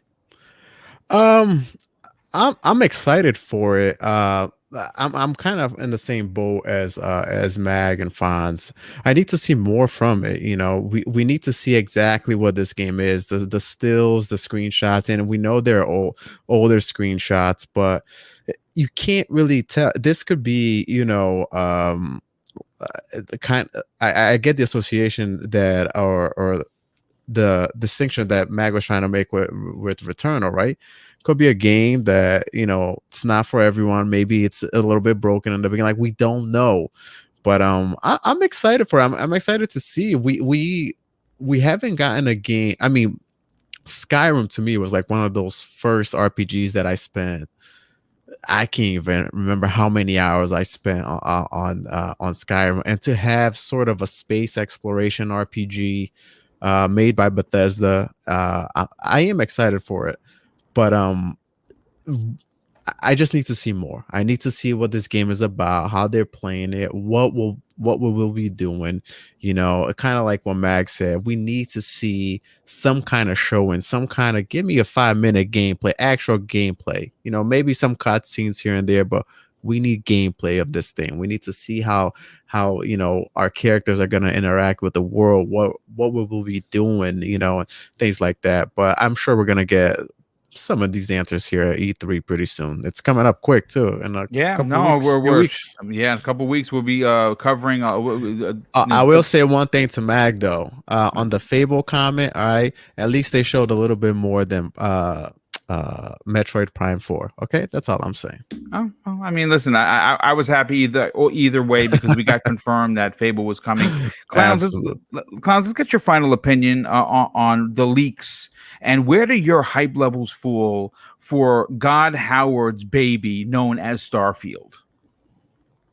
Well, you know, this is at first I wasn't really interested in Starfield, but we recently did an interview with Desmond Chiam from The Falcon and the Winter Soldier, and at the very end of the interview, he said to us, "Stay tuned for E3. It's not going to be like Star Citizen, and I may or may not play a big role in this upcoming exclusive game." So I have a feeling it's Starfield. Me and Mav have been going back and forth about this. And if he is excited about it, just because of the type of person he is, then I am extremely excited for it because he's a gamer. So, you know, I can't wait to see what it is.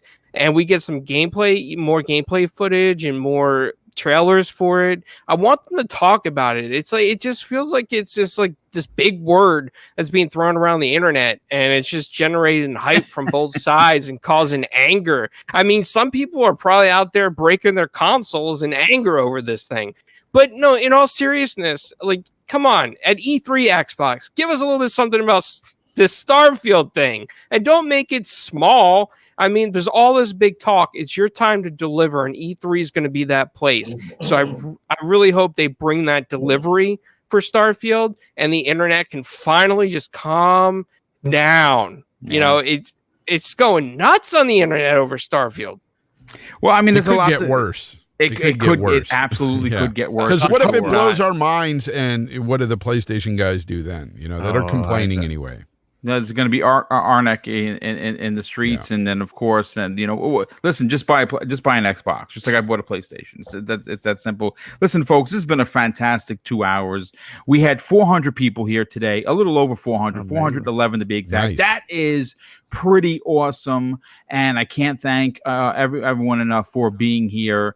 Obviously, it's you know, without you guys and gals, there is no show, and more importantly, without this incredible panel, there is no talk show. And of course, we're going to start with our very special guest, Fonz. Do me a favor, brother. Tell everyone about your incredible podcast, your awesome YouTube channel, and where could people reach out to you and potentially get backslapped? Backslapped. I ain't hitting nobody, all right? Yeah, but you know what? You're a words ninja, so you wouldn't actually be hitting anyone, but you'd be using your words in a proper manner. Okay, so you can find my channel. My new show is on my channel. So it's Fonzarelli Gaming. Yes. That's FONZERREILLI. Yes. So anyway, Fonzarelli Gaming. find me there, and my talk show or whatever you want to call it, because it's a game show, talk show. You know, we talk about all kinds of stuff. Anyway, focus on games. Games Talk Live. That's every Sunday, 4 p.m. Eastern Standard Time. So just remember that. And that is on Fonzarelli Gaming. And I do videos every week as well. And I talk about this industry and these games. And I talk a lot about consumerism. And basically I fight for the consumer at times and piss fanboys off and whatever. You know, it is what it is.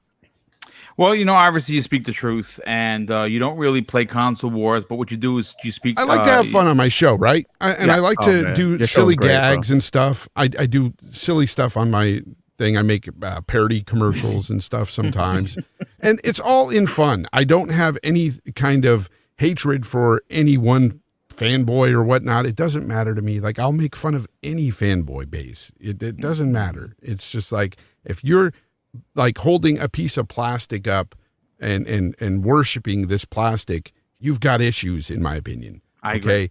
It's all about the games at the end of the day. And yes, Microsoft is coming with some games. They will be here, damn it. They will no longer be the poster boy for, you know, having no games. All right. So they're coming, and PlayStation's got a lot of good things coming up too. They have 25 games coming up, and half of those are going to be freaking new IP, supposedly. That is huge. That's great. That's 12 new games, 12 brand new IP. So I'm excited for this generation. I think this generation is going to be one of the best, honestly. I agree. Yeah. No, I absolutely agree. I think that this is probably going to be, I think it's going to rival the PlayStation 3, Xbox 360, just simply because of the technology that's available, but as well as everyone is in it to win it. Like, there is no real one leader right now. Sony. Yeah, it's funny. I was talking to Aaron Greenberg in a DM, and this was about a month or so ago. And I told him, I said, look, I'm very happy. It was after the Bethesda roundtable and everything. And I said, look, I'm happy with the direction you guys are going. It feels like the 360 era with you guys trying to really compete like that. And he said that that's exactly what they've been saying behind the scenes there at Xbox, that it feels like the 360 era again. So that is good. Like, I love that they're on the same page there. So I agree. Yeah, no, absolutely. Well, listen, Fonz, it was a pleasure to work with you tonight. Oh, thank you so much for being here. It's all bro. mine. You guys are all great here, man. I listen to all of you guys. I see you guys on Twitter all the time. I really like what you guys have to say, so I appreciate it. Well, thanks so much, brother. Real quick, got to shout out our brother Kay Asante in the chat. Welcome here, brother. You know what? Let's go to Everborn Saga, because speaking of Kay Asante, who's going to be a guest on this show? Hopefully, we can get our ducks in order. You got a show with Kay Asante weekly. Tell everyone about that show, about the Everborn Saga, and more importantly, where could people reach out to you and strike up a conversation on social media? Well, fun fact, I don't have one show with Kay Asante. We have two shows. You have two shows. Two shows, yes. We do a Thursday night show, Thursday at 8 p.m. We try to keep it to an hour because we don't want to overlap with DPS, which is 9 on Thursdays. But that is our show about movies and the movie industry and the sort of the effects that it has on the broader pop culture. And that's for now called Really Real Talk, which is a spinoff of my old show that was called On the Reel, which was a similar thing. And then Saturdays on Kay Asante's channel, we are doing the Gaming Circle podcast, where we kind of talk about these things. So check us out Saturday morning, 10 o'clock. Also runs about an hour, because we're like you, Fonz. It's hard. Boom makes it easy because Boom tease everybody up. So but when we got to run it, we're not all superstars like Boom.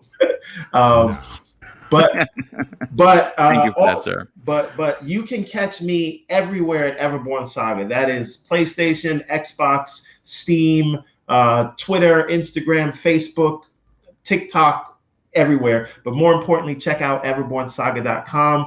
We produce these amazing manga comics, whatever you want to call them. But they're sort of manga-inspired Western comics, and we are basically telling an epic sort of Game of Thrones level story, but it is all guised within sort of shonen sort of and seinen manga style. So we've got Prince of Arcadia. We're getting ready to release Chapter 4. Ariel's Adventure 1 will be out soon. And then we got a new series that has not been announced yet. So big things are happening. Check out everbornsaga.com.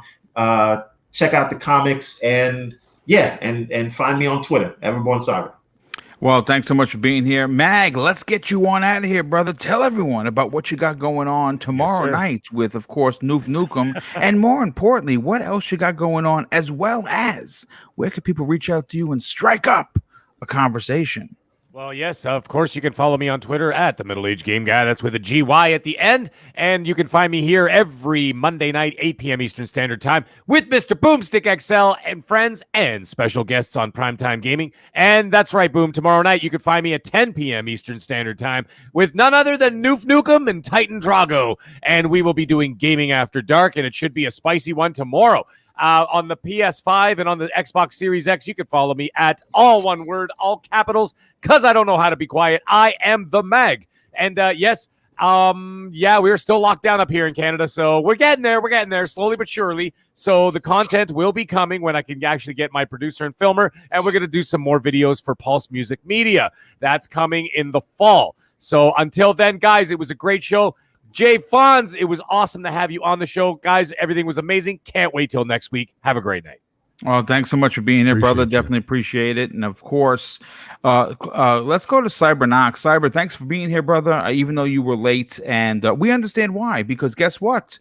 These bad guys aren't going to take themselves down, and you do it well. Tell everyone about your channel, but I want people to check out the Xbox Game Pass Club you got. But I think it's so unusually different, which is what makes it special. Talk about that, and where can people reach out to you on social media? Appreciate that, Boom. You guys know Cybernox on Twitter. That's where I'm mostly. That's where I'm more active. So just reach me there. Xbox Live, I'm always on. If you're ever down to play anything, if you see I'm on a party or online, just send me an invite or shoot me a message, and we'll get some gaming going on. But yeah, I have to put out some content, man. But I gotta find the time. It's tough right now. It's crazy. But yeah, Xbox Game Pass Club is my second channel. That's where it's like a book club, but for games on Game Pass. Traditionally, we play. We often play like the same genres. We probably get like genre fatigue or gaming fatigue. But I felt like with Game Pass, we can try different genres. We'll pick a game at random, or once the community builds up, we'll have recommendations and we'll vote on a game. We'll play that to its end, to complete it, and then discuss it as a community and give it a score, see what we thought of it, and then jump on to the next game. That way it'll keep it fresh or expand your gaming portfolio. And like we said, Game Pass, there's so many games, that the diversity of it's amazing. So I'm having tons of fun. I'm getting a lot of subscribers when I play. So yeah, I gotta pick the new game or randomize the new game hopefully this week and then start another playthrough. So I appreciate being here. Fonz, man, it was really amazing having you on the show, talking with you again. Thank you, man. Buddy.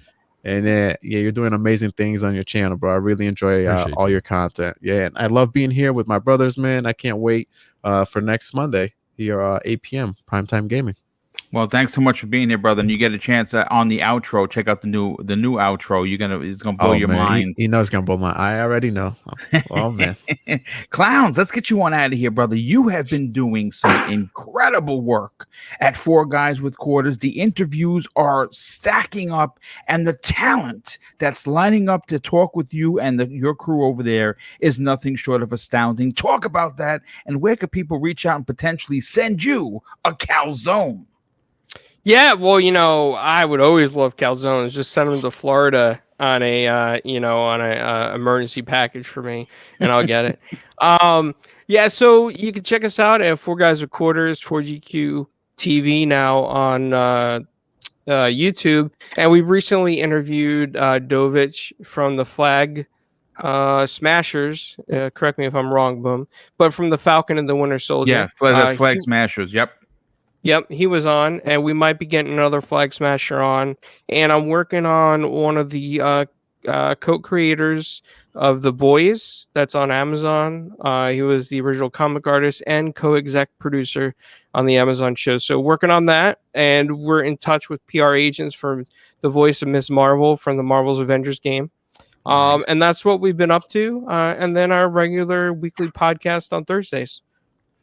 Well, listen, brother, thank you so much for being here. And of course, love the work that you're doing. I mean, dude, you're really exploding the scene with the amount of hard work you are doing, and no one is more proud of you than I am. But listen, folks, this has been a great 2 hours. I want to thank everybody for being here and supporting Double Barrel Gaming.